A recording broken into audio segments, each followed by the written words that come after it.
France Processus a accueilli Jean-Pierre Cornilloux. Durant sa présentation, il nous a offert un aperçu des tendances majeures et des avancées technologiques révélées lors de la récente édition du CES à Las Vegas. Alors, le CES est une manifestation qui est globale et qui amène à traiter l'ensemble du champ de la transformation numérique. Nous sommes dans un monde qui est confronté à un défi énergétique majeur. Évidemment, la société digitale s'appuie sur la disponibilité d'énergie électrique abondante. C'est la raison pour laquelle tous les acteurs se préoccupent de recherche de sources alternatives d'énergie. L'hydrogène, évidemment, tient un rôle majeur. Alors, on le voit évidemment dans les motorisations. Doosan, qui est un très gros constructeur de matériel, présente une turbine à hydrogène, un électrolyseur, un drone à hydrogène. Vous voyez, les poids lourds sont convertis à l'hydrogène, alors que d'autres le sont à l'électricité. Quels sont les scénarios que l'on va développer? L'industrie numérique, c'est une industrie lourde. On a à notre disposition, partout dans le monde, une pluralité d'outils extraordinairement puissants. Alors, un mot pour les processeurs. On a vu beaucoup d'interventions au CES.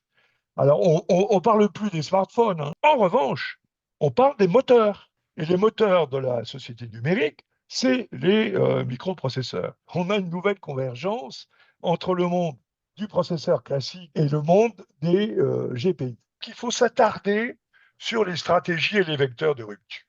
Et là, on l'a bien vu à ce CES, on a ce socle technologique surpuissant qui agit transversalement sur des processus indifférenciés. Il faut développer évidemment le jumeau numérique. C'est un élément absolument critique de la transformation numérique de l'entreprise.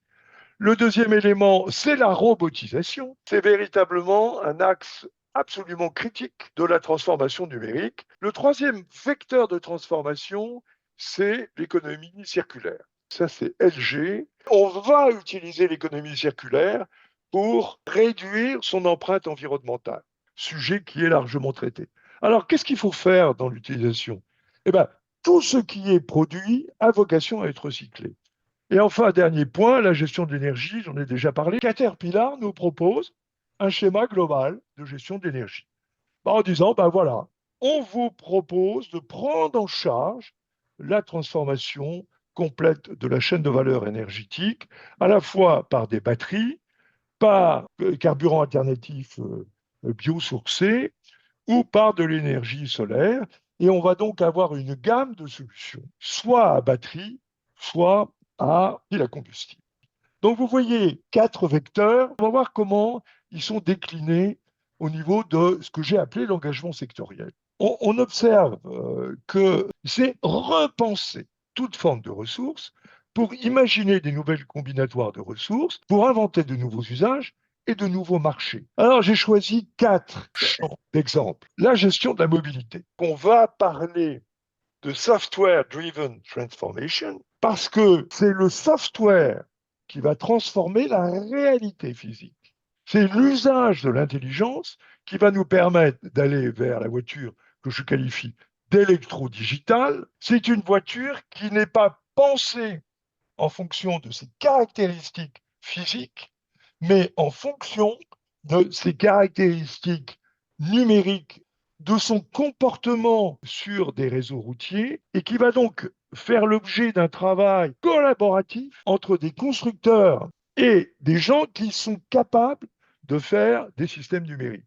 Même chose pour les flux logistiques, c'est repenser la logistique à partir du numérique. Dans le monde de la santé bien-être, on a vu là aussi la numérisation avancer à grands pas. On a vu également Dassault Systèmes qui a fait un jumeau numérique du cœur et qui commence à s'attaquer au fonctionnement du cerveau en jumeau numérique. On a une pépite produite par le CEA Grenoble qui est une technologie d'interface entre le cerveau et les ordinateurs. Alors, on est entré dans le monde de la biotech, et là, chose surprenante, c'est le patron de L'Oréal qui a fait la keynote introductive. Il est venu nous dire, eh bien, la beauté, on va la revisiter et on va travailler dans deux directions. Améliorer l'efficacité de nos produits en faisant de l'aide à la recommandation, mais on va aussi être beaucoup plus précis et sérieux sur toute la phase de diagnostic et travaille avec l'IA pour faire une base de données sur les maladies de la peau. Et donc, il développe énormément de réflexions sur la connaissance de la peau. Alors, qu'est-ce qu'on fait partout? De la mesure. Ça, c'est Abbott qui fait de la mesure connectée.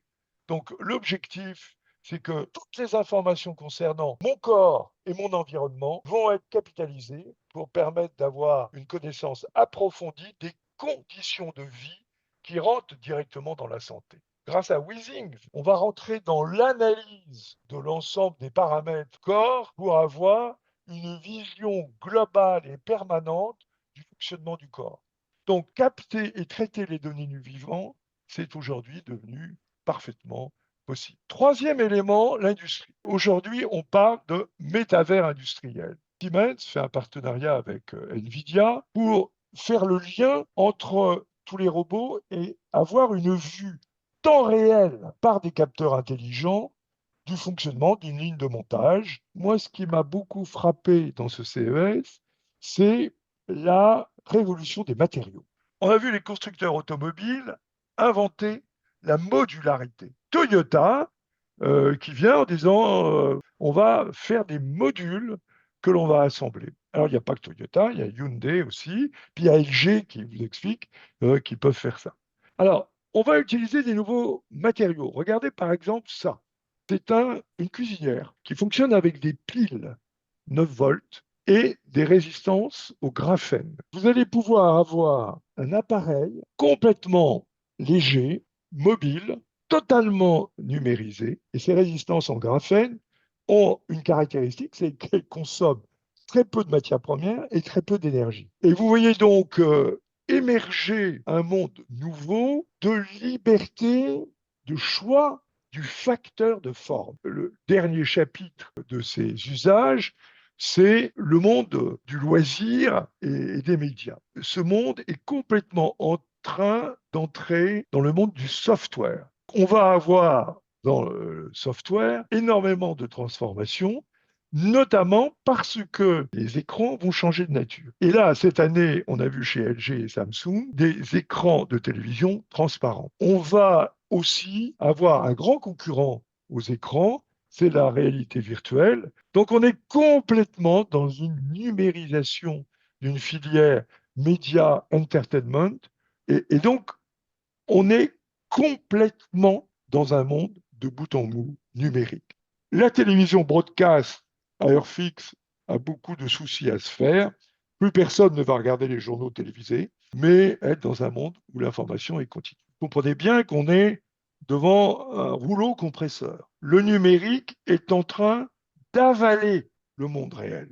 On est dans un monde d'automatisation et de numérisation qui va être le produit d'une demande sociale et d'une capacité technologique. Ça va s'ancrer dans des processus profonds de transformation de la vie.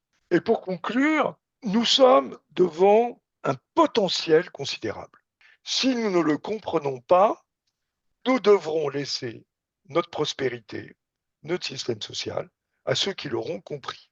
Merci de votre écoute.